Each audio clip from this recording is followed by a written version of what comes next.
Muy buenas tardes, soy Edgar Noguer, estudiante de la carrera de Abogacía de la Universidad de la Cuenca del Plata.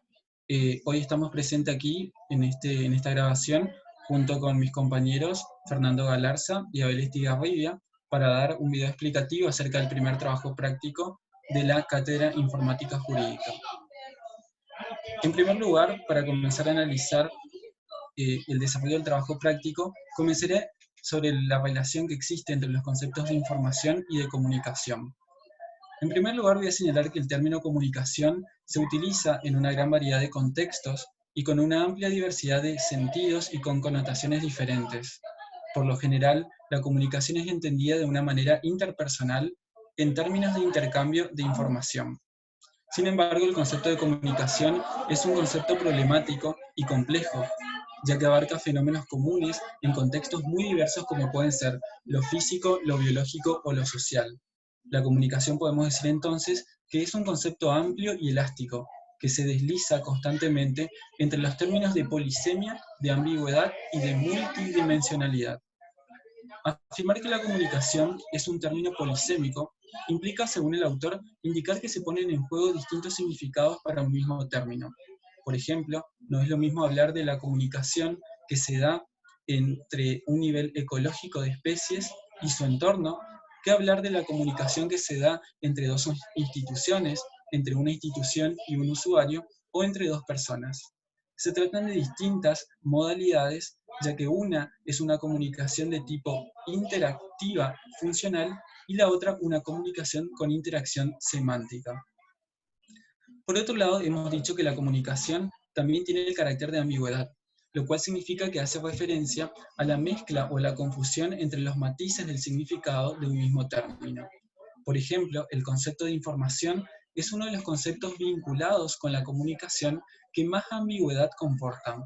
Según el autor, es evidente que no hablamos de lo mismo al decir que el ordenador procesa información que al decir que la prensa publica información.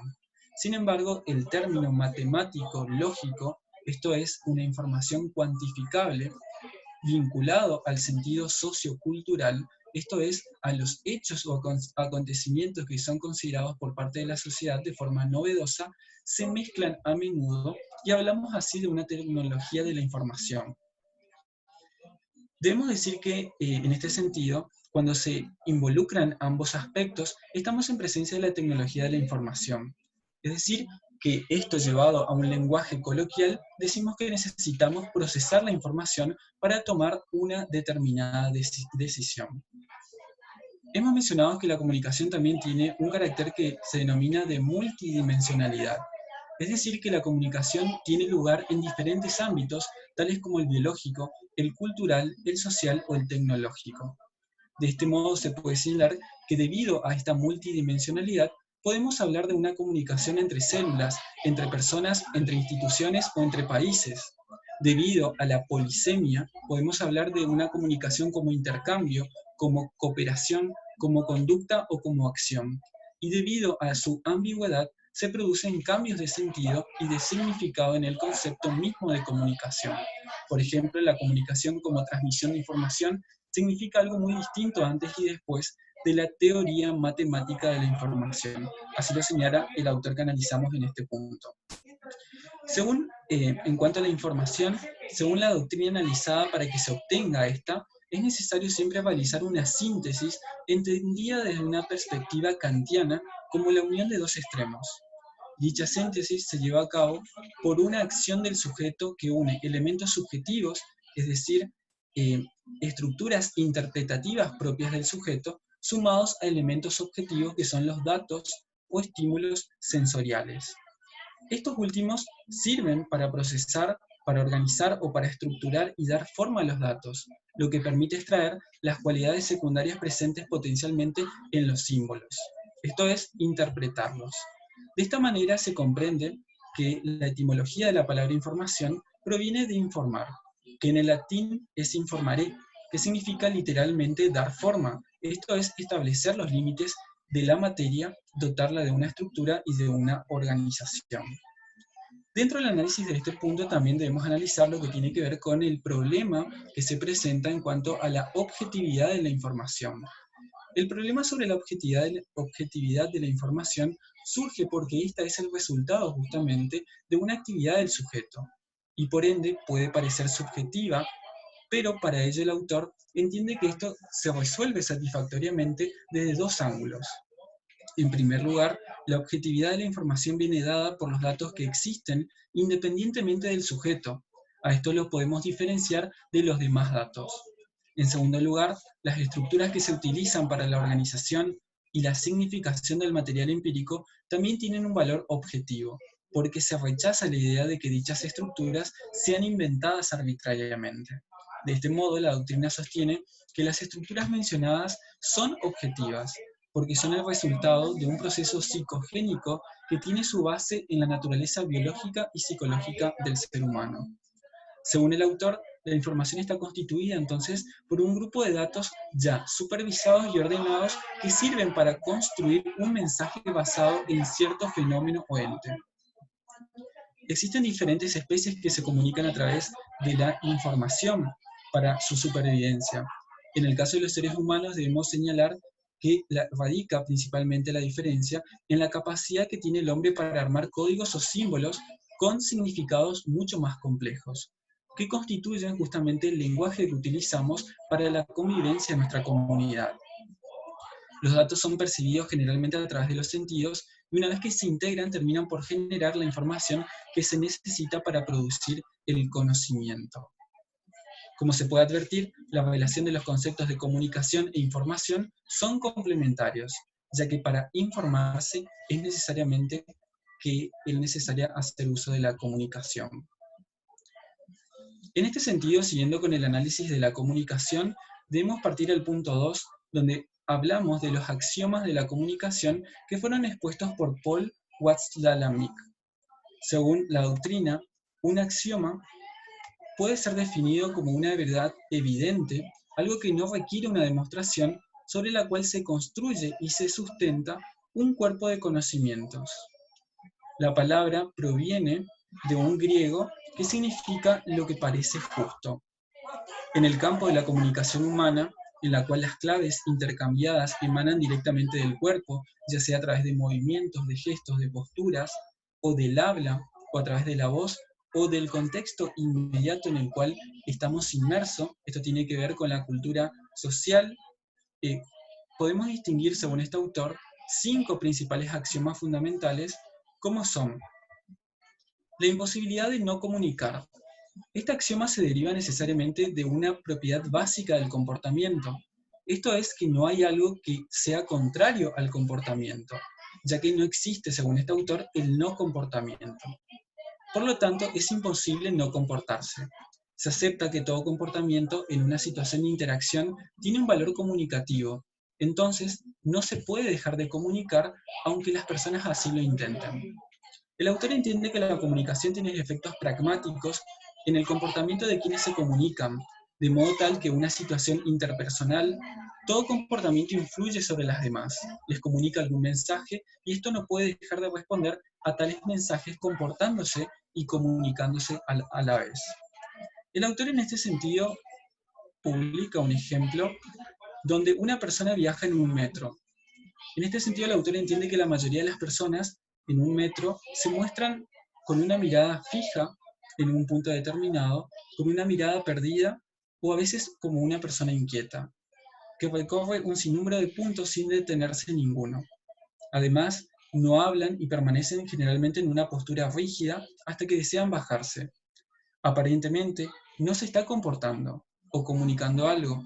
Sin embargo, su comportamiento tiene un valor comunicativo que podría interpretarse como el deseo de no hablar con nadie o no quiero que me hablen. El efecto pragmático de esta comunicación implica que los demás respondan precisamente dejándolo tranquilo a esa persona. Según el autor, la comunicación tiene lugar sea o no intencional, ya que la intencionalidad no es un prerequisito de la comunicación. Hay situaciones donde existe una falta absoluta de intencionalidad en la comunicación, pero desde la perspectiva del receptor, este es afectado pragmáticamente. Por ejemplo, en el caso de que alguien entre a una habitación llorando sin saber que hay una persona en la habitación de al lado. La segunda persona ante esta situación se verá afectada, pudiendo permanecer callada para no molestar, abandonar la pieza o ir a consolarla. Pese a que la primera no tuvo la intención de comunicarse con aquel, lo está haciendo de igual manera. El segundo axioma expuesto por el autor son los niveles de contenido y las relaciones de la comunicación. Una comunicación no solo transmite información, sino que al mismo tiempo impone conductas. Según Gregory Bateson, estas dos operaciones se conocen como el aspecto conativo y el aspecto referencial. El aspecto referencial de un mensaje transmite información, es decir, que es sinónimo del contenido mismo del mensaje. En este sentido, señala que toda comunicación transmite necesariamente datos. El aspecto conativo se refiere a qué tipo de mensajes debe entenderse que es. ¿Cómo debe entenderse la comunicación en relación entre los comunicantes? Puede que el mensaje tenga el mismo contenido, es decir, la misma información, pero que difieran en relaciones distintas, es decir, distintas formas de decir las cosas. Por ejemplo, el autor señala que cuando Diego pregunta a Pilar por las llaves del auto, ella le responde: las llaves están en la mesa. Con esta contestación se remarca el aspecto referencial o de contenido. El hecho de decirles dónde están las llaves fue en este caso amistoso. En este aspecto estamos viendo el aspecto conativo o el aspecto relacional. La relación puede expresarse de forma verbal o no verbal y puede entenderse claramente a partir del contexto en el que tiene lugar. Según el autor, el tercer axioma que analiza es la puntuación de la secuencia de hechos. Esta característica básica de la comunicación se refiere al intercambio de mensajes entre comunicantes. Quienes participan en la interacción necesariamente puntúan la secuencia de hechos arbitrariamente. María, en un ejemplo, explica su problema de alcoholismo como una defensa contra las constantes ausencias de su marido que experimenta como abandono. Pablo, por su parte, aduce que se aleja debido al alcoholismo de ella. En esta secuencia circular de comportamientos que se retroalimentan, es organizada de forma arbitraria y unilateral por cada participante, de tal manera que los hechos aparecen como causas o efectos según quien los perciba. Tomo alcohol es el efecto, porque tú me abandonaste es la causa. Y te abandono, efecto, porque te alcoholizás es la causa. La puntuación organiza los hechos de la conducta y resulta vital para las interacciones en la marcha. El cuarto axioma del autor es la comunicación digital y análoga. En la comunicación humana es posible referirse a los objetos de dos maneras, totalmente distintas. Se la puede representar por un símil, como un dibujo, mediante una semejanza autoexplicativa, o mediante un nombre, es decir, a través de una palabra. El autor define la comunicación análoga como todo lo que sea comunicación de tipo no verbal, es decir, una postura, un gesto o una expresión facial. Por otro lado, la comunicación digital es el habla, es el lenguaje mismo. Aquí los objetos o eventos son expresados mediante un conjunto de signos arbitrarios que no guardan necesariamente una semejanza estructural con dicho objeto o evento. Por ejemplo, no existe relación alguna entre la palabra mesa y el objeto mesa. El quinto y último axioma es la interacción simétrica y complementaria. Según el autor, son relaciones basadas en la igualdad o en la diferencia. Analizando el punto de la igualdad, señala que los participantes intercambian el mismo tipo de comportamiento.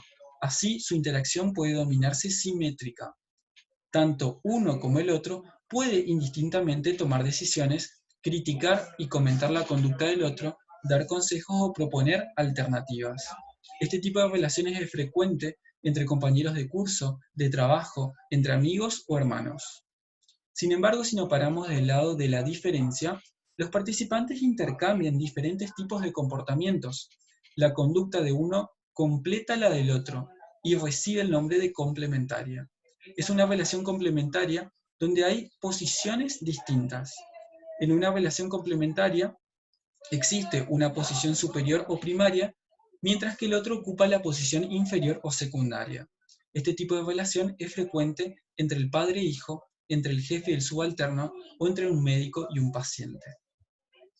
Seguidamente cedo la palabra a mi compañero Abel Estigarribia. Bueno, buenas tardes, soy Abel Estigarribia y voy a comenzar hablando de las TICs. Las TIC son las siglas que engloban a todas las tecnologías de la información y la comunicación.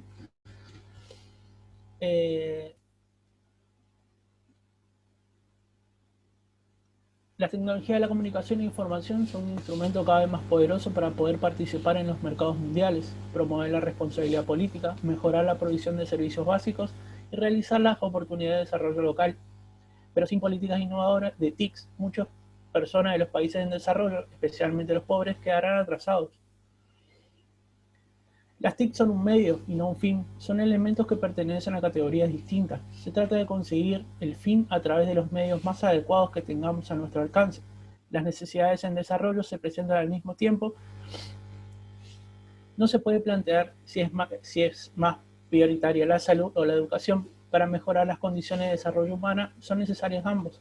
Se trata de trabajar conjunta y coherentemente en todas las necesidades humanas básicas. Una computadora puede mejorar la gestión de un centro de salud o de una institución educativa. La información y la comunicación son parte del desarrollo. Los humanos somos seres sociales y las sociedades se basan en la comunicación. Las TIC no son necesarias para vivir, pero sí para ser personas. No hay sociedad humana ni desarrollo humano sin conocimiento, comunicación e información. Las TIC son una respuesta tecnológica a esa necesidad. El impacto principal que tuvo las TIC en el mundo fue polarizar a la sociedad entre nativos digitales y migrantes digitales. Los nativos digitales son los niños y adolescentes de las actuales generaciones que han sido considerados, al estar inmersos de su primer año de vida, en las tecnologías de la comunicación y la información, desde la televisión, computadora, tablet, celular, etc.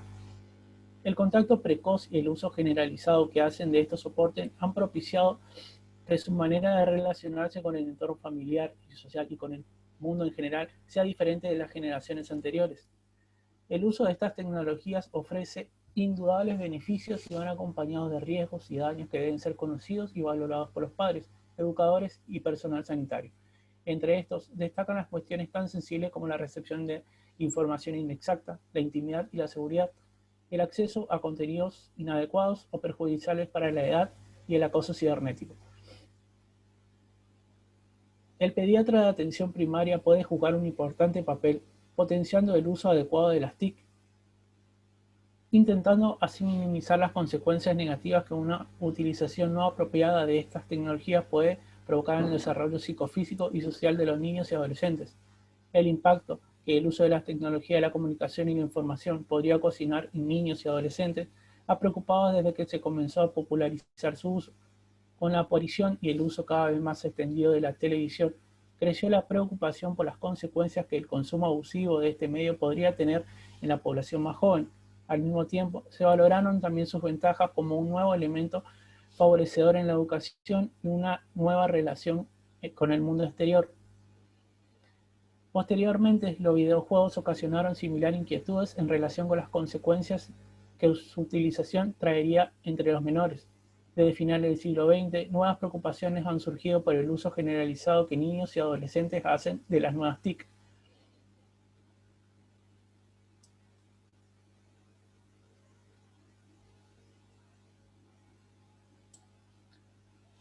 Las TIC son sumamente necesarias para una mejor calidad de vida. Puede ser desde con lo que nos divertimos hasta con la forma en que los maestros imparten sus clases. Sin ir más lejos, hoy mismo es posible continuar cursando y dictando clases gracias a la gran evolución de las TIC. Hace no mucho tiempo atrás esto sería imposible. Sin embargo, sin poder trasladarnos a otras provincias, las TIC nos posibilitan estar comunicados con nuestros seres queridos que por ahora no podemos ver en persona. Con estas tecnologías, el ser humano como el ser social viene a cubrir gran parte de lo que implica ello. Necesariamente vivir en sociedad, información y comunicación son pilares fundamentales. Queremos dejar en claro que no son necesarias para la existencia misma del ser humano, pero son necesarias para la vida cotidiana. Solo pensemos en un accidente de tránsito donde una persona termina gravemente herida.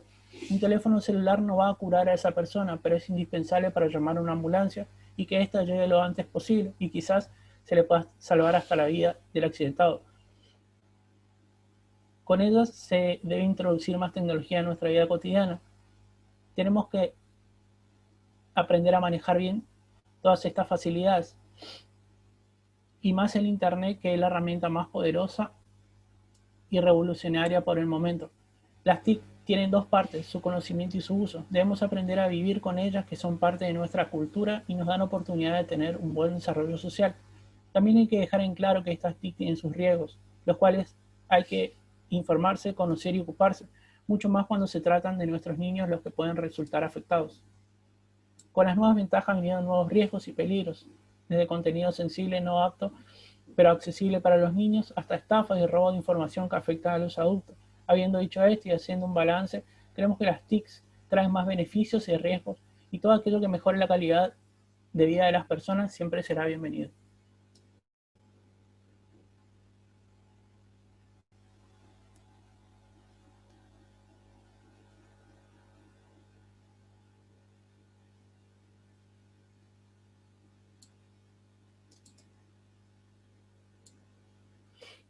Una de las pantallas que más se popularizó, una de las ramas de las TIC que más se popularizó entre los jóvenes fueron los videojuegos. Tiene un gran nivel de relevancia, al igual que todo lo referido a la tecnología. Han ido evolucionando desde toscas consolas hasta la actualidad, donde se puede jugar online incluso desde el celular. Son utilizados por el 90% de los niños de entre 9 y 12 años. Las temáticas más jugadas son los deportes, seguidos por las aventuras, pero un tercer grupo indica que sienten más atraídos por aquellos videojuegos donde se daña, se mata o se tortura. El Battle Royale, un ejemplo actual sería el Free Fire, Fortnite, PUBG, entre otros. Aplicaciones para celulares altamente popularizadas entre los jóvenes, cuya temática implica matar al resto de los jugadores presentes en el mapa. Los videojuegos no encuentran regulaciones legales más allá de los adheridos voluntariamente al sistema PEGI. Los videojuegos sirven como medio de entretenimiento y diversión, y su utilización favorece a la coordinación oculomotora, estimula la memoria y toma de decisiones, y refuerza el control personal, además de potenciar la autoestima. Desde el punto de vista social, es un facilitador de relaciones, tienen además un gran potencial educativo, siendo de utilidad como un medio de aprendizaje encubierto en menores conflictivos o con dificultades para aceptar métodos educativos tradicionales. Suele suceder que los niños comprenden con mayor facilidad el inglés, debido a que se encuentran acostumbrados a videojuegos que no tienen traducción, y debido al uso prolongado terminan aprendiendo el significado de ciertas palabras y frases, no pudiendo hablarlo, claro está, pero sí llegado al punto de comprender oraciones cortas. Como factores negativos encontramos el nuevo aspecto temporal. El tiempo dedicado a una consola lógicamente es tiempo que no se dedica a otra actividad. También otro aspecto negativo es la facilidad con la que puede acceder a contenido que no es recomendado para la edad o nivel madurativo del menor. Es más, algunos investigadores asocian a los videojuegos con otras conductas egoístas, impulsivas y violentas. Sin embargo, otros investigadores han asociado estas conductas a rasgos particulares de la personalidad del menor, unido al uso inadecuado por su contenido y cantidad de horas dedicadas. Ahora le cedo la palabra al compañero Fernando. Bueno, muchísimas gracias, Abel. Ahora el trabajo nos solicita o nos pide que hablemos sobre la revolución virtual. Fueron 4 videos que lo visualizamos para poder desarrollar este punto. Este punto también nos pedía extraer palabras claves de este video, las palabras que obviamente no las vamos a mencionar ahora, pero sí fueron las palabras que nos permitieron hacer o llegar a la conclusión o hacer este breve informe sobre cada uno de estos videos que conforman la revolución virtual. La primera parte, titulado Libertad en la red, la primera parte nos muestra la historia de la red, cómo impactó en nuestras vidas, se compara con la revolución industrial. Nos muestra también cómo la libertad se extiende por la red, cómo cambió la noción de propiedad, la noción de valor y de experiencia. Con su nacimiento, Internet nos propuso un mundo de las comunicaciones sin fronteras, donde la información es compartida entre usuarios y su acceso es rápido, sencillo y gratuito. Es una poderosa herramienta que abre acceso al conocimiento, tal como lo decía Abel anteriormente cuando hablaba sobre la importancia de las TICs. Se creó una civilización del ciberespacio. Verdaderamente ha revolucionado nuestras vidas, nuestra cultura, nuestra comunicación, como así también nuestra sociedad. Fue creada para ser gratis y libre, pero plantea el interrogante refiriéndose a aquellos que están detrás de las redes de información, si verdaderamente son libres. Debemos pagar un precio por esta libertad y ese precio es nuestra propia privacidad, sin ser demasiado consciente de cómo esto influye en nuestra vida. Previo al inicio de la grabación de este video intercambiábamos ideas con Abel y con Edgar sobre lo que pudimos aprender en el desarrollo de este trabajo, y algo que no recuerdo si lo dijo Edgar o Abel, pero que se dijo y que me pareció interesante, es cómo nuestra identidad, nuestra intimidad hoy tiene que ser modificada. El concepto de intimidad pareciera ser que debe ser identificada porque el avance de la tecnología y las redes nos lleva también a interpelarnos sobre el concepto de intimidad. La segunda parte del video, o el segundo video de Revolución Virtual, se denomina Enemigos del Estado. El segundo video nos muestra cómo la red puede llegar a ser tanto una amenaza como una ayuda. Hablaba recién Abel sobre la importancia de cómo se puede llegar a utilizar una computadora en un centro de salud, o lo que puede llegar a servir las tecnologías al momento de una operación, al momento de una teleconsulta, que mucho se estuvo haciendo en estos tiempos. Encuentros de médicos de distintos hospitales de aquí del país se podían encontrar de manera virtual para poder llegar a encontrar alguna solución a enfermedades existentes, como así también seguramente hoy el servicio de internet ayuda para que los médicos, los infectólogos de la Argentina se puedan unir con otros médicos de otros países para tratar de encontrar una solución a la problemática actual que estamos viviendo. Opera más allá de los límites territoriales, posibilita evadir censura. El Estado no puede controlarla. La comunidad global está restando presencia a la idea del Estado o nación.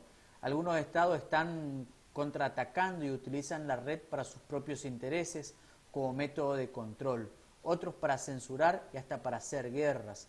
Internet comienza a ser una herramienta poderosa contra los estados que quieren censurar a través de las redes sociales como los blogs o Twitter. Ciudadanos que pueden enfrentar, ciudadanos que pueden denunciar, ciudadanos que se organizan a través de las redes para desarrollar algunos tipos de movilizaciones. Cosas que antes no podían realizarse, hoy se realiza a través de Internet.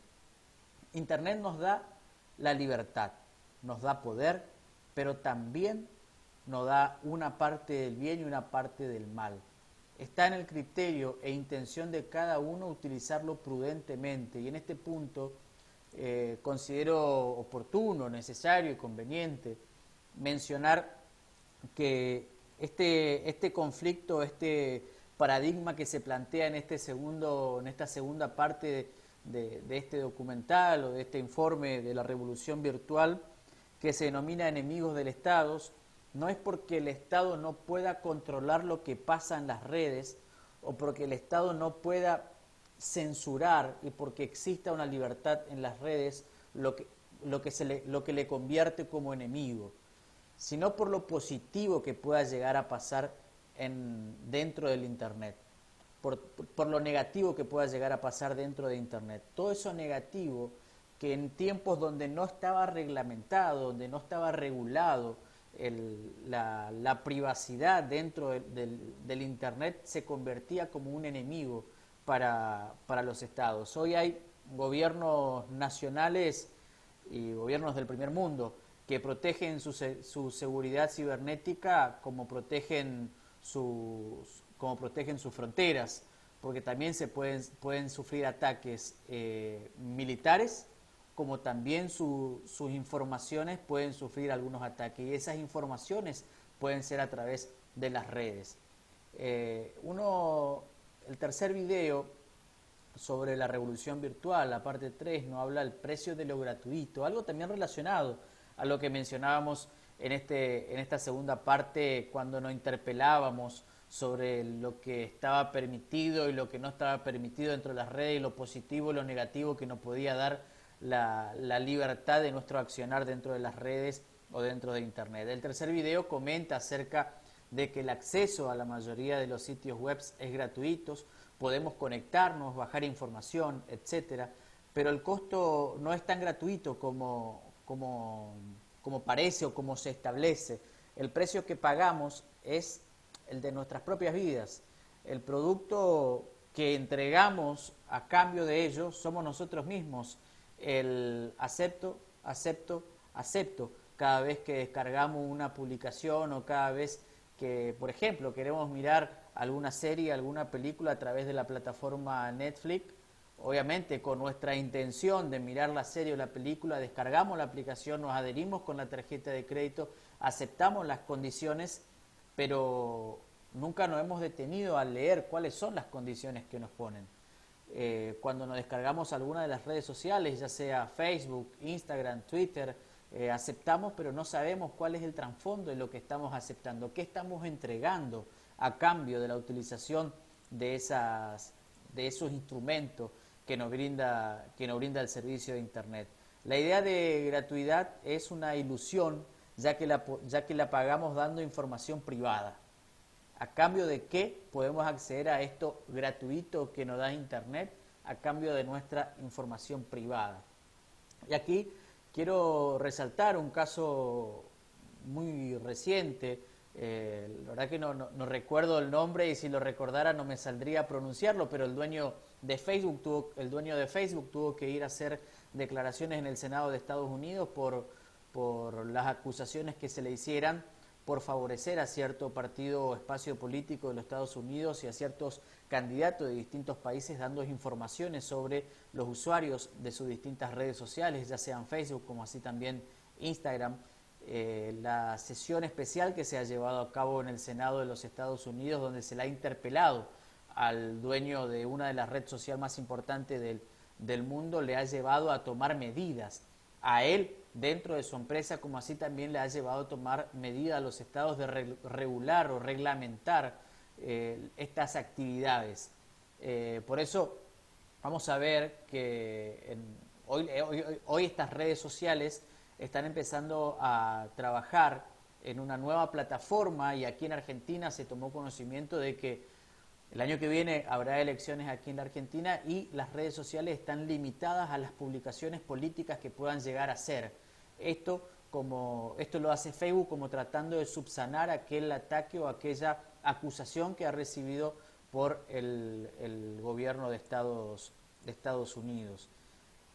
En una última parte del video se llama Homo Interneticus.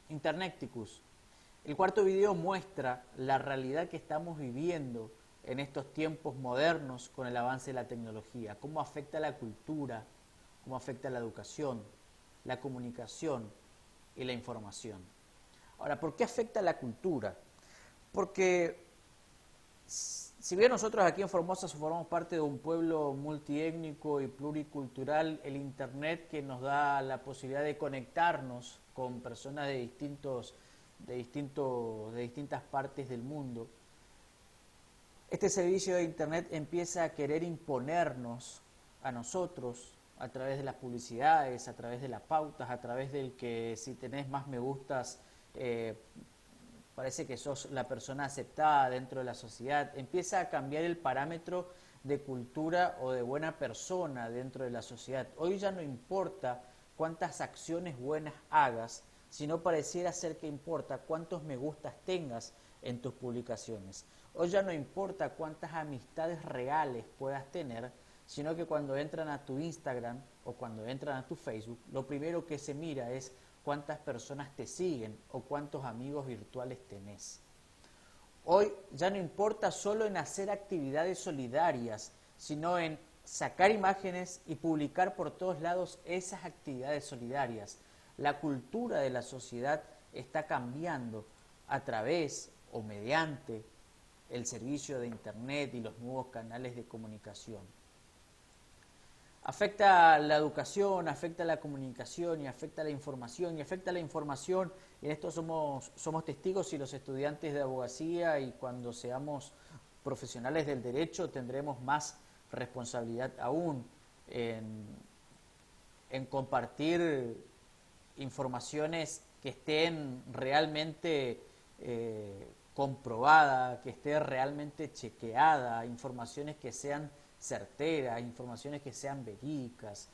Hay algunas veces, la sociedad hoy está acostumbrada a compartir informaciones y hacer acusaciones sin saber de que en el derecho argentino existe un debido proceso legal que lo establece nuestra Constitución Nacional.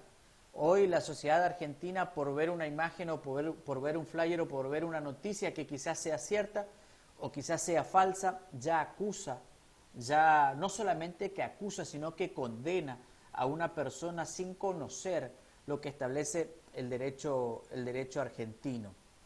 Pero también nos muestra una de las desventajas que produce Internet, que es la cantidad de horas que nos pasamos, ya sea en la computadora, ya sea en el celular. Hablaba Abel hoy cuando mencionaba las TIC de los videojuegos, ya sea entonces también los videojuegos.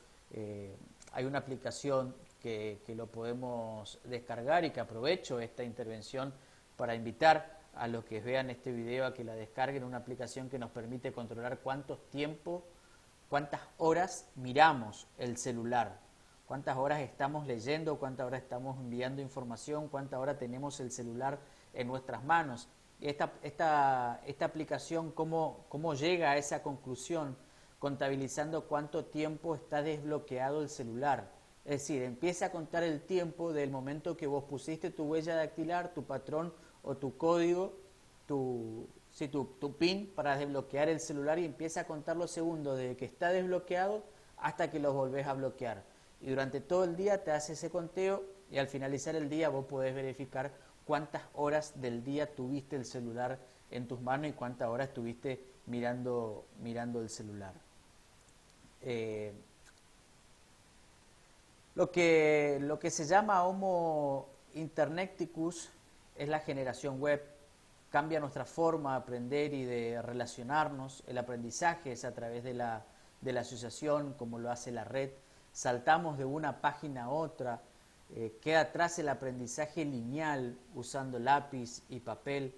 Las relaciones se dan a través de las redes sociales como Facebook. El escenario es un metro lápiz virtual. Yo recuerdo ya hace mucho tiempo, cuando cursaba la secundaria, en una clase de literatura, una profesora, cuando eso recién, bueno, esto es algo de lo que hablábamos con Abel hoy también, sacando a las luces nuestras edades, cuando eso recién los celulares empezaban a ocupar un rol fundamental en la sociedad, y la profesora decía de que si bien esas herramientas nos facilitan la comunicación, pero también nos tienes un poco más lejos. O sea, yo puedo estar en contacto todo el día con mi abuela que vive en el Paraguay, gracias al WhatsApp, gracias a las herramientas que hoy nos da el Internet. Pero hace mucho no la puedo abrazar a mi abuela. O sea, nos tienes cerca a la comunicación, pero nos tienes lejos físicamente. Y quizás yo estoy todo el día en contacto con Edgar y sé cómo está Edgar y sé cómo le va a Edgar porque hablamos por WhatsApp, pero hace mucho no nos vemos con Edgar. Obviamente, haciendo un paréntesis aquí, la situación actual que está viviendo nuestra provincia, el país y el mundo, lo cual nos obliga al aislamiento social preventivo y obligatorio, pero citando como un ejemplo de cómo el Internet y cómo las redes sociales nos pueden acercar, pero también nos alejan. Porque antes, para saber de mi abuela, yo necesitaba ir al Paraguay y estar con mi abuela y charlar con mi abuela y pasar unos días con mi abuela. Pero hoy basta con hacerle una llamada a la mañana y con hacerle una videollamada por la noche. Ahí entonces nos encontramos con esta disyuntiva de que nos acerca en lo virtual, pero nos aleja en lo real. El siguiente punto del trabajo nos pide que describamos el origen y la evolución de Internet. Los orígenes de Internet se remontan a más de 25 años, mucho más años, como un proyecto de investigación en redes de conmutación de paquetes dentro de un ámbito militar. A finales de los años 60, precisamente, sí, en el año 1970, en plena Guerra Fría, el Departamento de Defensa americano llegó a la conclusión que su sistema de comunicaciones era demasiado vulnerable, el cual estaba basado en la comunicación telefónica. Sería una red telefónica computada. Y por tanto, es una tecnología denominada de conmutación de circuitos que establecía enlaces únicos y en número limitados entre importantes nodos o centrales, con el consiguiente riesgo de quedar aislado parte del país en caso de un ataque militar sobre esas arterias de comunicación. Fíjense lo que hablábamos hoy cuando mencionábamos la segunda parte de la revolución virtual, que hace referencia o mención a enemigos del Estado, tiene un poco que ver también con lo que ya pasaba en los orígenes del Internet, ¿no? Este canal de comunicación que tenía el Departamento de Defensa americano le llevó a generar un proyecto ya por temor a que este canal de esta red de telefonía telefónica computada sea atacado y deje sin comunicación a toda la sociedad. Como alternativa, el citado Departamento de Defensa, a través de su agencia de proyectos de investigación avanzados, decidió estimular las redes de ordenadores mediante becas y ayudas a departamentos de información de numerosas universidades y algunas empresas privadas. Esta investigación condujo a una red experimental de 4 nodos que arrancó en diciembre de 1969, se denominó ARPANET. La idea central de esta red era conseguir que la información llegara a su destino, aunque parte de la red estuviera destruida. Es decir, si Estados Unidos se quedaba sin comunicación, ellos necesitaban garantizar el contacto entre las bases militares y entre los distintos organismos de defensa para así poder prevenir cualquier tipo de enfrentamiento o de ataque o también de invasión. ARPA desarrolló una nueva tecnología denominada computación de paquetes, cuya principal característica reside en fragmentar información, dividirlas en proporciones de una determinada longitud a las que se llama paquetes. Cada paquete lleva asociada una cabecera con datos referentes al destino, al origen, códigos de comprobación, etc. Así el paquete contiene información suficiente como para que le vaya encaminando hacia su destino en los distintos nodos que atraviese. El camino a seguir, sin embargo, no está preestablecido, de forma que si una parte de la red cae o es destruida, el flujo de paquetes será automáticamente encaminado por nodos alternativos. Esto es lo que le permitía a la defensa de Estados Unidos garantizar el contacto entre sus ejércitos, entre sus tropas y entre el gobierno ante cualquier inminente ataque que podía recibir el medio de comunicación que existía en ese país. Al igual que los equipos o las conexiones, también se evolucionó en los servicios que ofrecía ARPANET, ya que si bien al principio solo permitía ejecutar programas en modo remoto, en 1972 se introdujo un sistema de correo electrónico que liberó a los usuarios de la dependencia de los usos horarios, algo de importancia y evidente en los Estados Unidos, y supuso un sorprendente aumento en el tráfico generado, convirtiéndose en la actividad que mayor volumen generaba, en contra de las previsiones iniciales. Entonces, si nosotros tenemos que decir o establecer o hablar o mencionar de cómo nace, cuál es el origen de la Internet, Fue a través entonces de la prevención que buscaba el Departamento de Defensa americano. Ellos tenían una red de telefonía computada y ellos decían, si nosotros somos atacados, si nuestra red es atacada y se cae el servicio de telefonía computada, nuestras defensas, nuestro gobierno no se va a poder comunicar y nos vamos a ver vulnerables ante el mundo y podríamos ser atacados, podríamos ser invadidos, podríamos sufrir muchos daños. Entonces, es el propio gobierno el que invita a distintas universidades a que se generen proyectos para solucionar este problema, y es allí donde nace este proyecto que le hemos explicado recientemente. El punto número 7 hace referencia, explica el origen, clasificación y evolución del derecho informático. En cuanto al origen del derecho informático, tienen como antecedente la jurimetría planteada en 1949 por el norteamericano Lee Loewinger. La informática jurídica ha sufrido una serie de variaciones a lo largo de la evolución de la propia informática, pero su nacimiento es demarcado en el año 1959 en los Estados Unidos. En cuanto a su evolución, la informática es un fenómeno multifacético de la realidad contemporánea. Surge como una actividad creada por el hombre como un instrumento esencial para superar las dificultades generadas por la aceleración del progreso y su natural consecuencia, la explosión informativa. La difusión de la información ha impactado significativamente a la cultura, a la economía, a la política, las ciencias, las comunicaciones y las organizaciones del trabajo, entre otras muchas áreas de la actividad social. El derecho, como fenómeno social, tiene como objeto el regular las actividades del hombre en sociedad. Es por lo que la aparición de la informática en la sociedad ha generado múltiples relaciones entre ella y el derecho.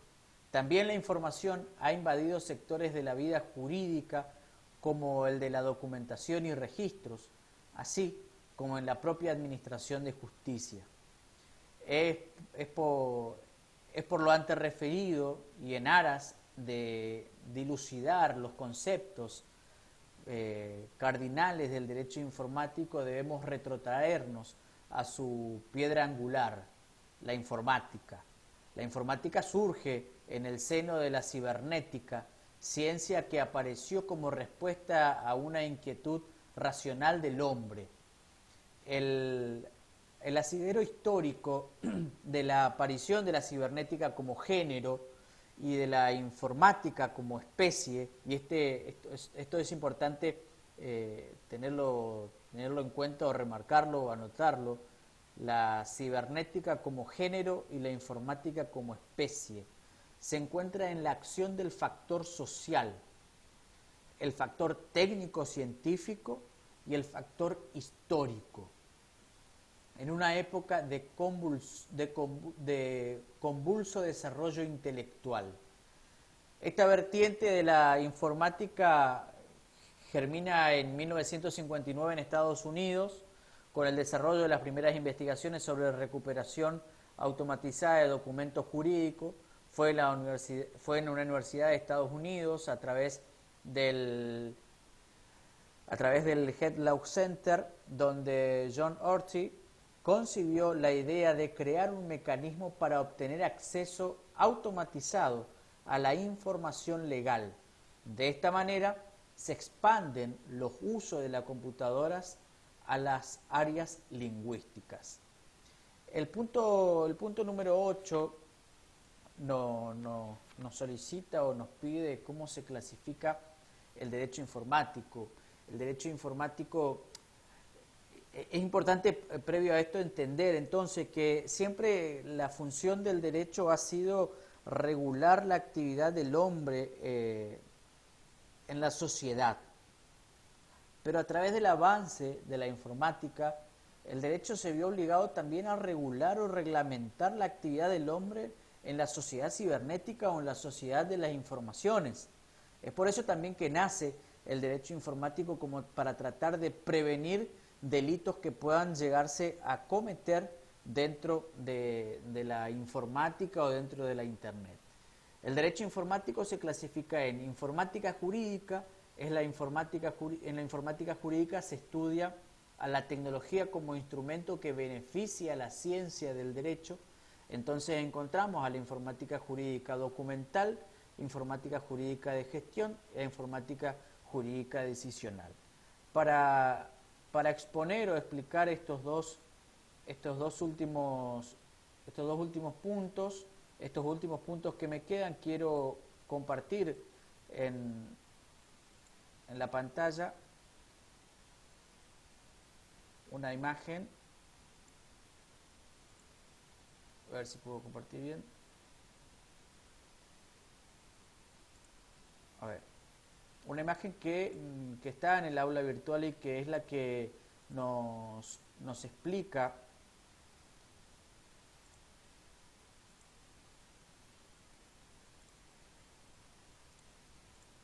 bueno, no lo estoy pudiendo compartir, pero bueno, es una imagen que tenemos en el aula virtual que ha subido el profe, que tenemos la informática jurídica, su clasificación, donde encontramos los tres grandes rasgos: la informática jurídica documental, que busca mantener la información en un sistema documental para ubicarlo más rápido posible.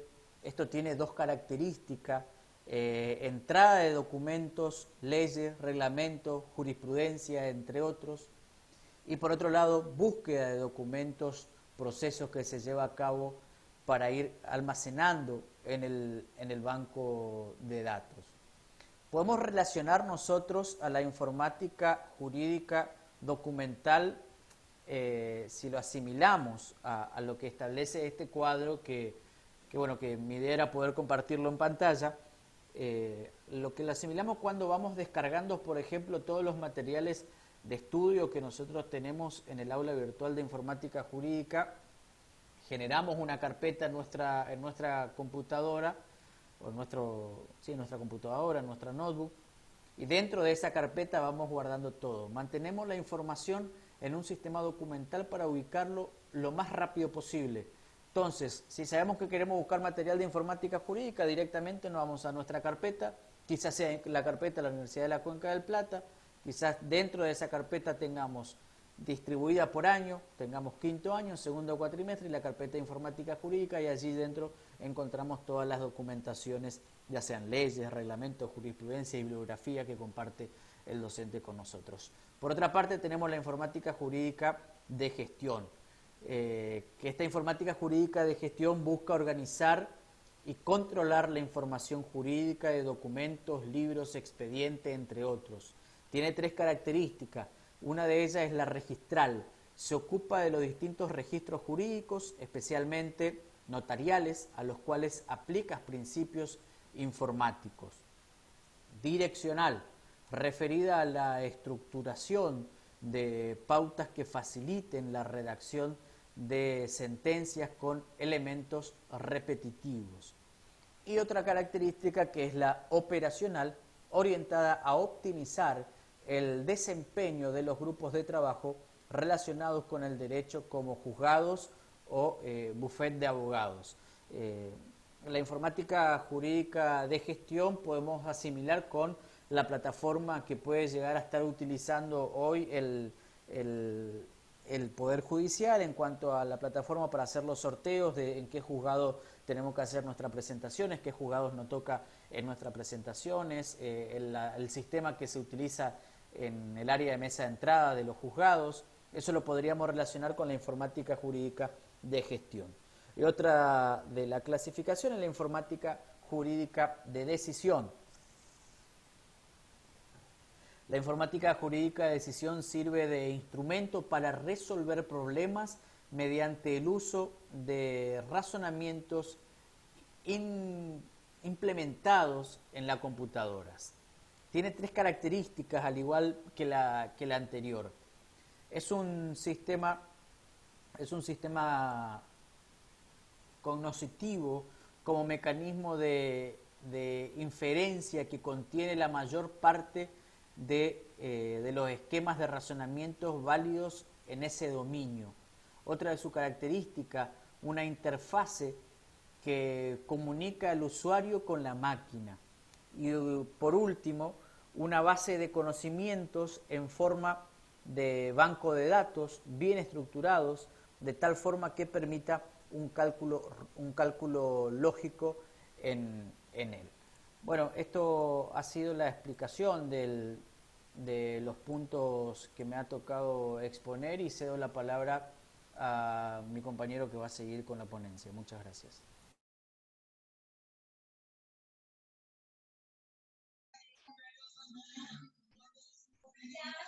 Sí, en este caso el compañero Abel Estigarribia.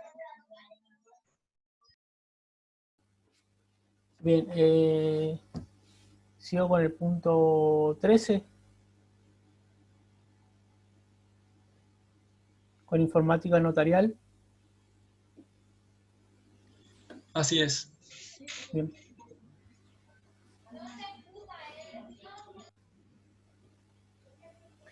Bueno, la informática notarial básicamente tiene características compartidas con la gestión de estudios jurídicos, pero orientado más a la generación de documentos y la interacción con la informática registral. El punto 14 se refiere al término informática jurídica decisoria. Básicamente es una rama que se caracteriza por conformarse por base de conocimiento jurídico. Abarca una gran variedad de esfuerzos y proyectos que intentan obtener de las aplicaciones de la informática al derecho resultados que vayan más allá de la recuperación y reproducción de información documental o no, con la pretensión de que la máquina resuelve por sí misma problemas jurídicos, o al menos auxilie a hacerlo y contribuya al avance de la teoría jurídica. Se divide básicamente en sistemas expertos legales y sistemas de enseñanza del derecho asistido por una computadora. Los sistemas expertos. Antonio Anselmo Martino define diciendo que es aquel que, partiendo de cierta información proporcionada por especialistas en la materia considerada, pretende resolver problemas que se presentan al interior de un específico dominio mediante la simulación de razonamientos que expertos han obtenido por sus conocimientos y experiencias adquiridas. Estos sistemas expertos pueden realizar operaciones lógicas sobre elementos que lo integran, además de razonamiento en virtud de contar con una base de datos estructurada. Se conforma básicamente de hechos y la heurística. Los hechos constituyen un bloque de información compartida disponible y generalmente adquirido de los expertos del campo de conocimiento. La heurística, encuentro o búsqueda antes de la búsqueda, mediante su método procede paso a paso, decidiendo tras cada uno de ellos estrategias que conviene aplicar para dar el cese, y así sucesivamente. También se ha conceptualizado la heurística como el método que se aplica al ámbito de la inteligencia artificial. En cuanto a sus características, es conveniente, las características del sistema de expertos, es conveniente que un desarrollo se dé en campos o áreas muy específicas del derecho. La mayoría se apoyan en la heurística, que por medio de este método va introduciendo a los usuarios al campo de la normatividad jurídica, relacionándola con los hechos que se dan en un caso específico. La mayoría de los sistemas expertos jurídicos pueden procesar información incierta o incompleta. Casi todos los sistemas expertos tienen que estar desarrollados en un vocabulario común que traten el conocimiento de los usuarios de las normas del derecho sustantivo y los procedimientos legales.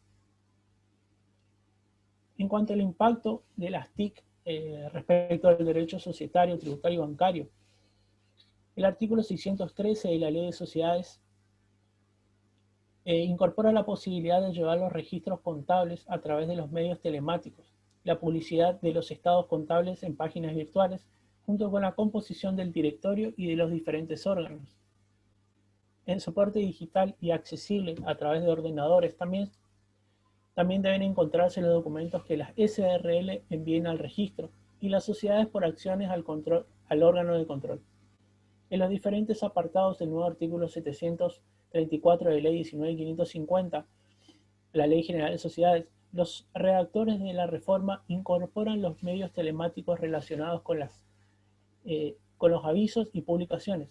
También se establece la obligación de constituir un domicilio electrónico para la sociedad, administradores, síndicos y miembros del Consejo de Vigilancia.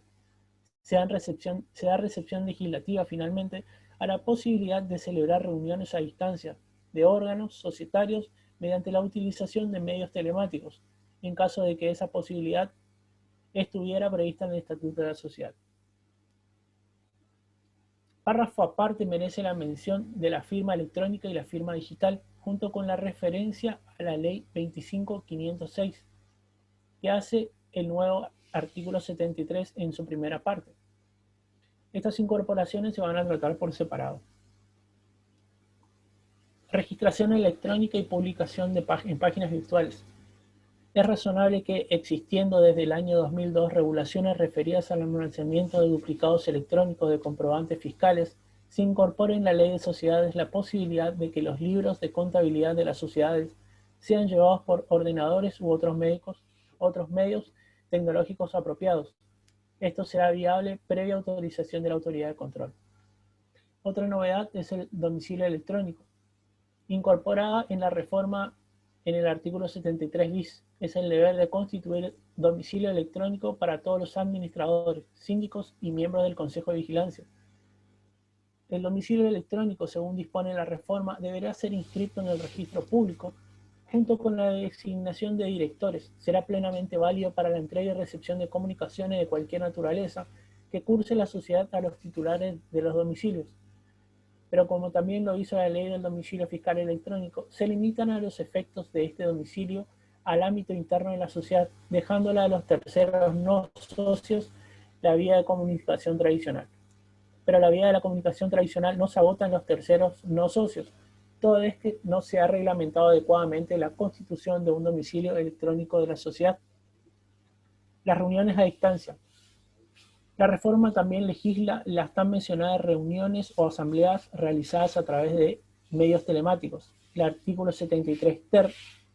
Los redactores de la reforma incluyen esta posibilidad previa inclusión en el estatuto, contrato social o acto constitutivo. La norma deja al arbitrio de los redactores del estatuto la forma de considerar el quórum para las asambleas, siendo este uno de los temas que dificulta realizar reuniones sin miembros presentes. El poder de computar como presentes a aquellos socios que tienen comunicación del tipo bidireccional con la reunión es un grave avance en este tema. También queda a criterio de los socios determinar cuál será la forma de resguardar el documento que refleje lo discutido y lo hablado en la asamblea, y la forma como la deliberación será transcrita en los libros sociales, tal y como lo establece el artículo 73. Con respecto al derecho tributario, la TIC impactó en la política fiscal, ya que constituye una herramienta clave a la cual las administraciones suelen acudir en aras de generar recaudaciones necesarias para financiar los gastos públicos. Sin embargo, la utilización de este instrumento no solo conduce a alcanzar el objetivo recaudatorio primigeniamente planteado, sino que puede generar efectos indirectos, ya sean positivos o negativos, sobre otros objetivos que también forman parte del plan de gobierno.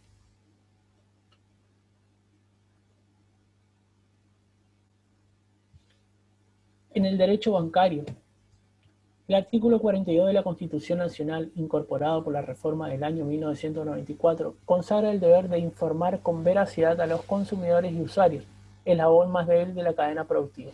La Ley 24.240 de Defensa del Consumidor expresamente enuncia el deber de información en su artículo 4. Partiendo de las premisas que los bancos se han convertido en entidades de interés público al servicio de sociedades, en gran medida debido a su función crediticia, ya que existen sectores más expuestos frente a los nuevos comportamientos de los bancos, en especial en lo referido a la comercialización de servicios y los riesgos que eso implica, podemos concluir que la Ley de Defensa del Consumidor, así como el principio contenido en la Carta Magna Argentina, son plenamente aplicables a la actividad bancaria. Por lo expuesto, no cabe duda que los clientes se han transformado en consumidores o usuarios bancarios. Este derecho tiene rango constitucional, por lo que se ha convertido en un principio general fundamental del derecho del consumidor. una vez más hay que resaltar la mayor necesidad de cumplir con esta obligación por parte de la banca moderna, pues con la incorporación de la alta tecnología se ha incrementado el riesgo para los usuarios. El hecho de que el cliente de un banco sea considerado como consumidor de servicios resulta de suma significación a nivel jurídico, ya que así goza de una tutela mayor en la relación banco-cliente. El banco, en su calidad de profesional y por poseer una mayor especialización en información, debe ser responsable por los medios tecnológicos y pone a disposición de sus clientes. Nuestra interacción ha sido la de advertir tanto a las entidades financieras como a los consumidores bancarios sobre la necesidad de actuar asumiendo una mayor diligencia cuando intervienen las nuevas tecnologías en operaciones de los bancos. Más allá de estos impactos a nivel bancario, creo que mis compañeros van a estar muy de acuerdo, las TIC vinieron a facilitarnos muchas cuestiones en cuanto a facilidades. Sin ir más lejos, hoy en cuarentena, aislamiento social preventivo obligatorio, podemos realizar una transferencia, un depósito, un cheque, podemos cobrar los haberes, podemos pagar cuentas, todo desde el celular, de la casa, de la computadora, o cualquier aparato que tenga acceso a internet. No sé qué opinan mis compañeros al respecto, no sé si quieren aportar algo. Creo que también se van a sentir familiarizados con el impacto de las TIC en esta rama, por lo menos.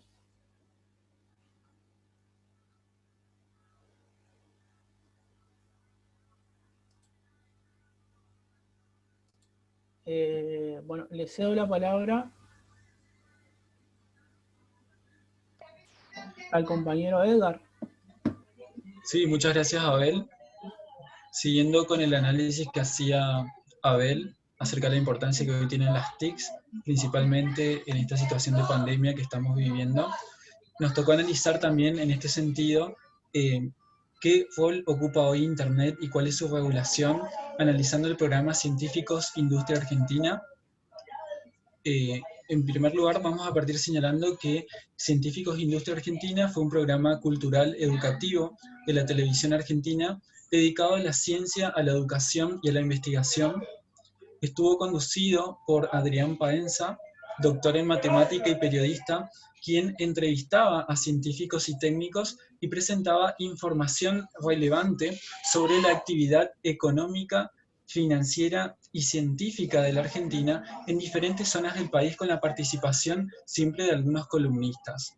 En el capítulo que analizamos y que nos compete aquí, tiene que ver con la regulación del Internet.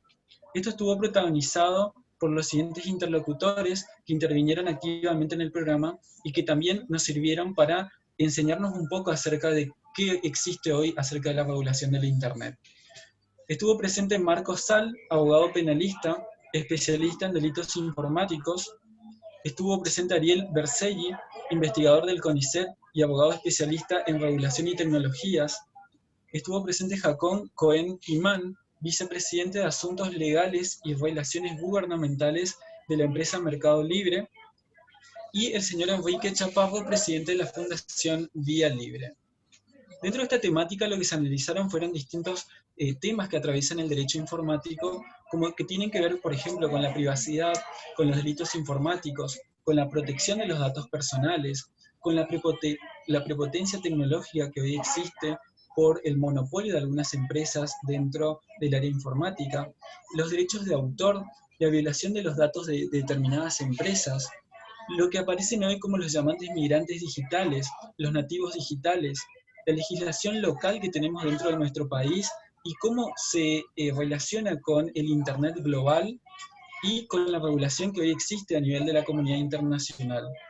También se tratan temas que tienen que ver con el acceso a la territorialidad de los datos o a la extraterritorialidad de los datos vinculados necesariamente con el ciberseguridad.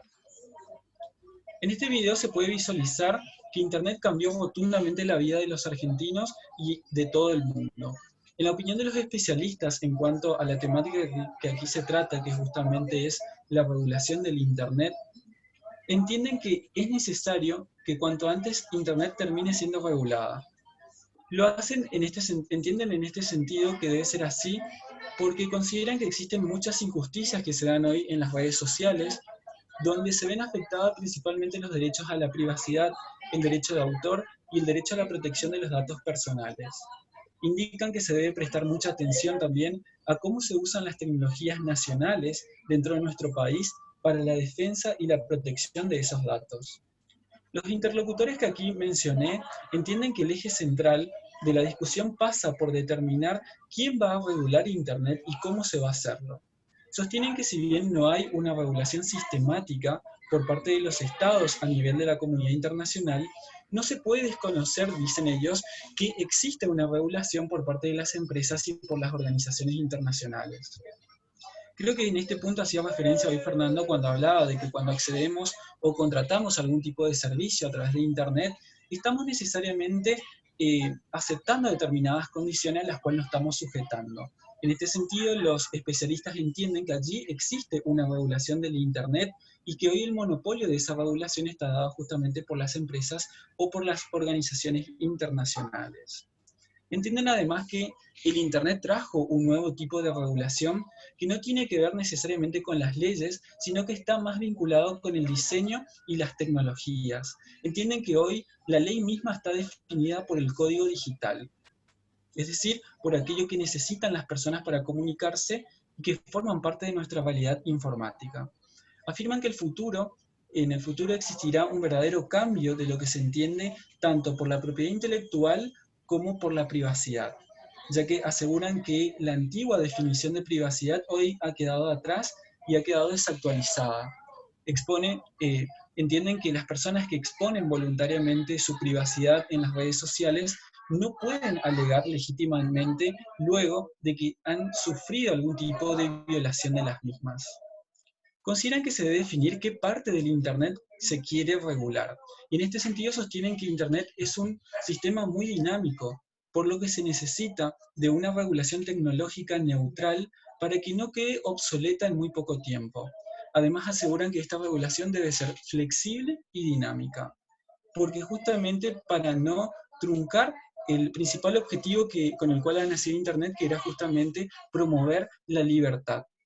Entienden que lo necesario en esta regulación es que se fijen los principios generales para permitir el desarrollo tecnológico y que se promueva la inversión en la comunidad internacional.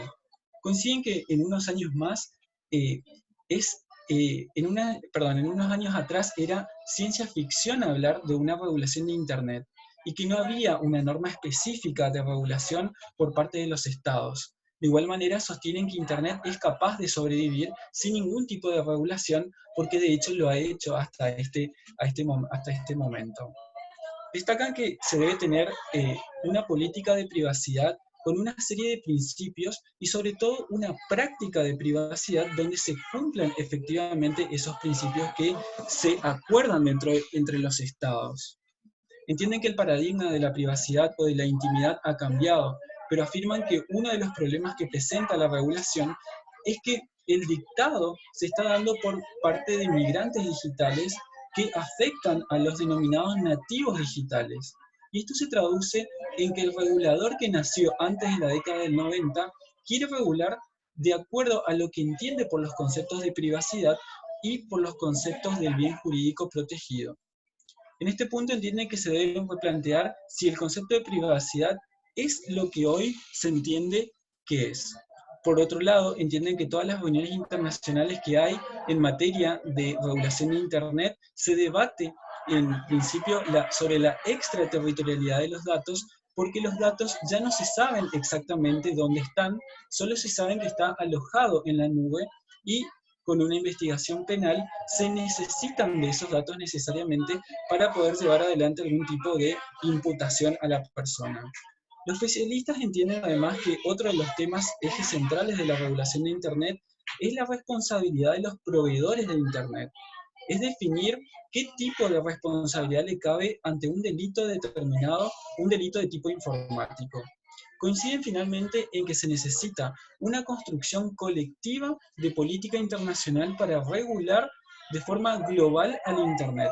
Pero remarcan que el problema es que los que están regulando no son los que más entienden hoy acerca del Internet o de lo que significa el Internet para nuestra sociedad. Destacan que es esencial para lograr una regulación global que exista una democracia tecnológica inclusiva, donde sea la sociedad la que opine y decida sobre qué principios desea que regulen el Internet. Seguidamente cedo la palabra a mi compañero Abel. Bueno, a mí me toca hablar de las normativas ACTA, PIPA y SOPA. Básicamente vienen a regular lo que es el tráfico de información, archivos protegidos por el derecho de derecho de autor y propiedad intelectual. Coinciden, las tres normativas coinciden básicamente en un punto central, que es justamente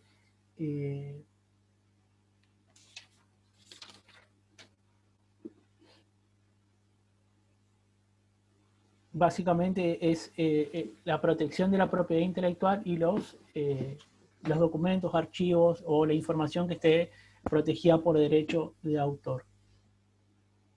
ACTA fue una negociación, una negociación un poco más internacional. PIPA y SOPA fueron proyectos presentados en el Congreso de Estados Unidos. PIPA en mayo de 2011. La ley PIPA es, traducida al español, es la Ley de Prevención de Amenazas Reales en Línea a la Creatividad. Y SOPA es el Acta del Cese a la Piratería en Línea. Fue presentada en octubre de 2011 por un congresista republicano, Lamar Smith. Básicamente, el objetivo de ACTA, voy a empezar a hablar de ACTA, que es un poco más global, era proteger la propiedad intelectual a nivel internacional. Por eso es acuerdo entre países. ACTA no define qué es propiedad intelectual. Básicamente la ley se refiere a patentes, planos, marcas, pero también deja lugar a ideas o marcas comerciales que no están registradas y pueden llegar a registrarse. Es muy vago el concepto de falsificación, que no aplica al caso, pues falsificación básicamente es una imitación fraudulenta de una cosa. Y cuando se copia un archivo en internet es idéntico al original y no una imitación, y no es algo, o sea, tampoco configura robo porque el archivo original no se destruye ni se elimina.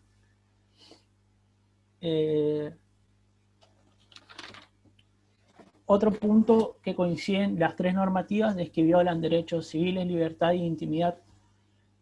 O sea, de aprobarse el acuerdo ACTA, y las IPS, o sea, los proveedores de servicios de Internet, van a tener que abrir y revisar todo archivo o información que cruce sus canales para ver si tienen derecho de autor. Como consecuencias inmediatas, la censura de Internet, restricción a la libertad de expresión, pérdida de neutralidad de la red y vigilancia continua. SOPA es, como dije, era un proyecto de ley presentado por Lamar Smith en octubre de 2011, que tenía como objetivo principal era ampliar la capacidad de los propietarios de derechos intelectuales, combatir el tráfico de contenido en la Internet protegidos por derecho de autor, y también como consecuencia permite que la justicia de Estados Unidos sancione páginas o servicios en línea que permitan infringir derechos de autor. Las redes de navegadores anónimas se van a volver ilegales y las comunicaciones serían constantemente vigiladas. La ley PIPA es la ley de prevención de amenazas reales en línea desde mayo de 2011. A ver.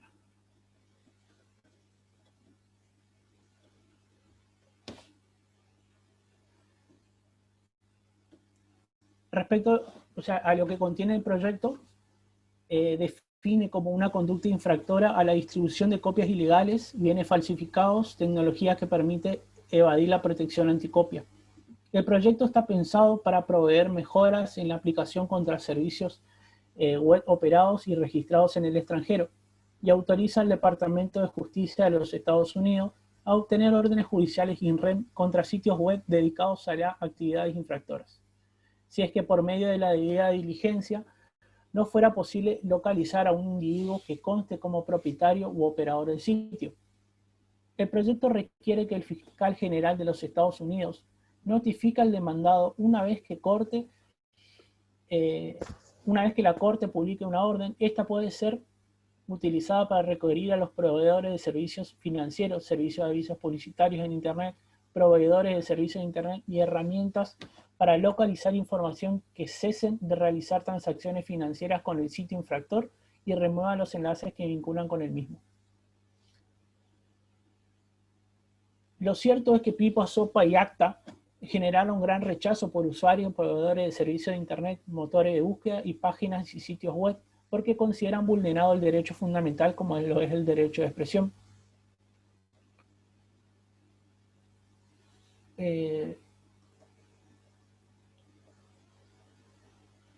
Básicamente, o sea, las tres normativas pretenden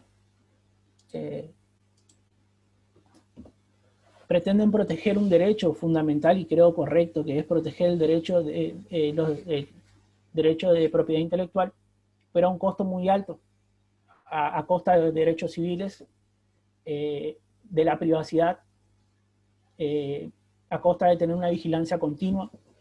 Y creo que no, si bien creo que es necesario proteger la propiedad intelectual, creo que ninguna de las tres normas nos dan la solución y creo que no es el camino correcto para llegar a eso.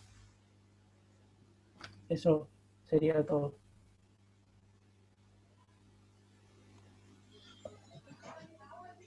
Bueno, siguiendo con el desarrollo del trabajo práctico, podemos analizar el punto número 20, el cual tiene que ver con la red profunda y sus características. Así como hemos visto que Internet ha tenido puntos y ventajas muy positivos en la vida de las personas, también Internet presenta determinadas desventajas o su faz negativa. Esta podría ser considerada la red profunda, entendida como o denominada también la Deep Web, que es el contenido secreto de Internet que no está disponible para los usuarios y que requiere vías distintas a los servidores tradicionales para llegar o acceder a sus contenidos, que no siempre son los más adecuados. Como se trata de una red, se debe considerar su carácter expansivo y el riesgo de que tal expansión provoque consecuencias negativas como por ejemplo el espionaje. Cuando aparecieron las bases de datos expuestas a la manipulación informática, comenzaron determinados países a advertir un potencial peligro de ser puestos públicamente aquellos secretos de Estado que formaban parte de las políticas internas. Es decir, como podemos ver, Internet en esta faceta se ha convertido en un aspecto negativo de la vida de las personas, donde la privacidad ha hecho que Deep Web se convierta justamente en una especie de club donde los usuarios deben ser invitados o estar codificados en un sistema de adhesión específico. Los lenguajes con los cuales viaja la información a través de este sistema son formatos que no pueden indexarse y los documentos que se encuentran allí son por lo general de uso de carácter exclusivo.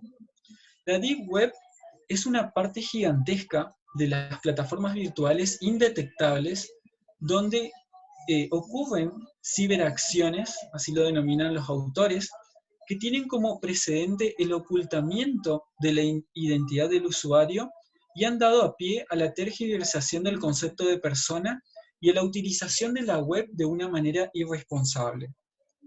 En algunos casos, o más bien dicho, en la mayoría de los casos, causan desazón o tienen una finalidad de perseguir o generar algún tipo de hackeo, algún tipo de entidad bancaria o de cuentas privadas.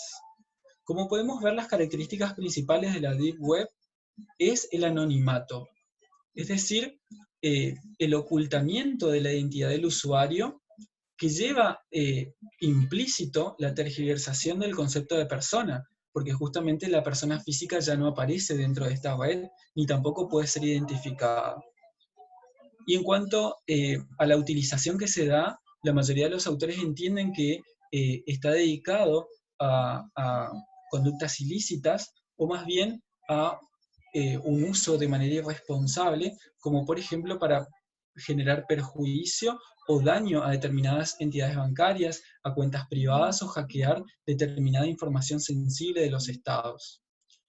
Es decir, que en el fondo del ciberespacio existe otro mundo al que no se puede acceder de manera fácil, que contienen por lo general miles de páginas que incluyen desde informes de servicios de inteligencia hasta de bancos o de venta de armas, venta de drogas, tráfico de órganos o redes de pedofilia. Una de las principales actividades que se desarrollan a través de la Deep Web es el narcotráfico, ya que le facilita el desarrollo de sus actividades. Al ser un medio carente de normas, se puede blanquear y legitimar determinados capitales. Incluso son utilizados por estos narcotraficantes, que muchos de ellos hayan encarcelados, pero utilizan este sistema para poder controlar y dirigir las redes del exterior a través del uso del Internet.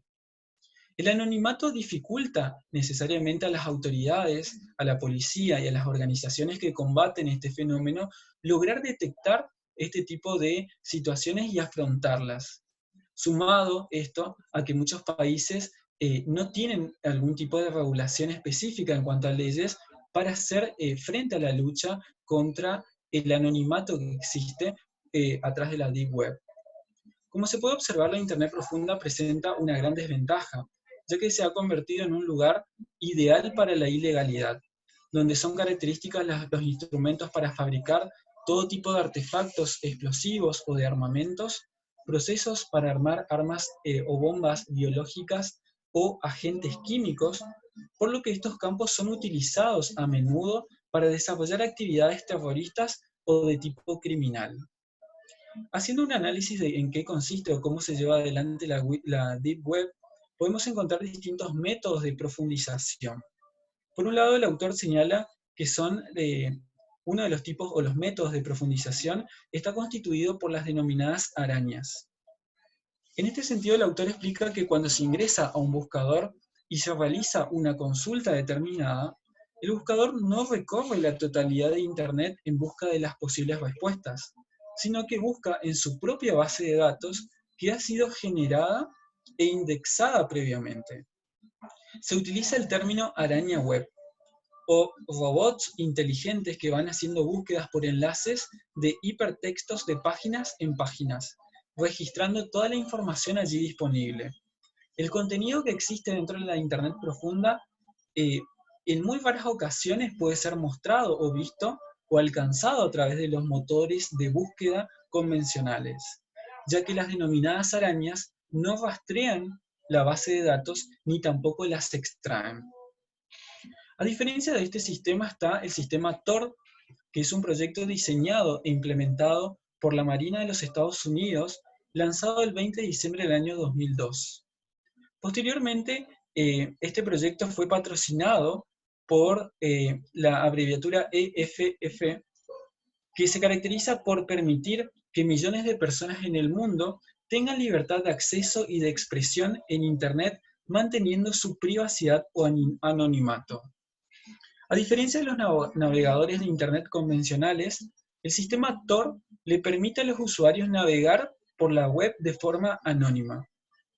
Cuando se ejecuta el software de Tor para acceder a la Internet profunda, los datos de la computadora se cifran en capas. El software envía los datos a través de una red de enlaces a otros equipos, llamados nodos, y lo va retransmitiendo quitando una capa antes de retransmitirlo de nuevo. Esta trayectoria cambia con frecuencia. Una vez que la última capa de cifrado es retirada por un nodo de salida, se conecta a la página web que desea visitar. Justamente como existe o cambia la trayectoria de su frecuencia, hace que no pueda ser detectado. El contenido puede ser encontrado dentro de la Internet profunda en un sinnúmero de datos o contenidos que se encuentran allí, como por ejemplo, cómo pueden ser los valores de la bolsa, información sobre los horarios de trenes, la base de datos sobre agencias de inteligencia, información sensible sobre dirigentes políticos o hasta contenido de tipo criminal. Las causas que el autor menciona como las que generan la imposibilidad de indexar las páginas son las siguientes. Dentro de ella encontramos los documentos o información oculta, es decir, archivos PDF que no se encuentran en las páginas indexadas, es decir, la lista de datos no publicadas. Sobre todo estas son de tipo cibercriminales. Otra de las causas pueden ser la web contextual, donde las páginas cuyo contenido varía dependiendo del contexto, por ejemplo, la dirección de IP del cliente o de las visitas anteriores. Otra de las causas puede ser el contenido dinámico, es decir, las páginas dinámicas obtenidas como respuesta a parámetros, por ejemplo, los datos enviados a través de un formulario. Otra de las causas puede ser el contenido de acceso restringido, es decir, páginas que se encuentran cerradas con contraseña determinadas. Otra de las causas que nombra el autor es el contenido no HTML, es decir, contenido textual, pero enviados a través de archivos multimedia, como pueden ser a través de las extensiones de exe o de zip. También la causa por la cual no puede ser detectada puede deberse a un software que tiene que ver con el contenido oculto intencionalmente, que requiere un programa o protocolo específico para poder acceder allí. Ejemplo de esto es justamente el sistema Tor. Y finalmente las páginas no enlazadas, es decir, se tratan de páginas cuya existencia no tienen referencia en los buscadores. Por ejemplo, páginas que no tienen enlaces desde otras páginas. En este sentido podemos ver el lado negativo del Internet, es decir, cómo se ha transformado ir desde la libertad a que sea casi un lugar ideal para la comisión de delitos determinados o de los delitos denominados informáticos. Hasta aquí la exposición. Muchas gracias a todos por su atención. Muchísimas gracias por su atención y por observar el video.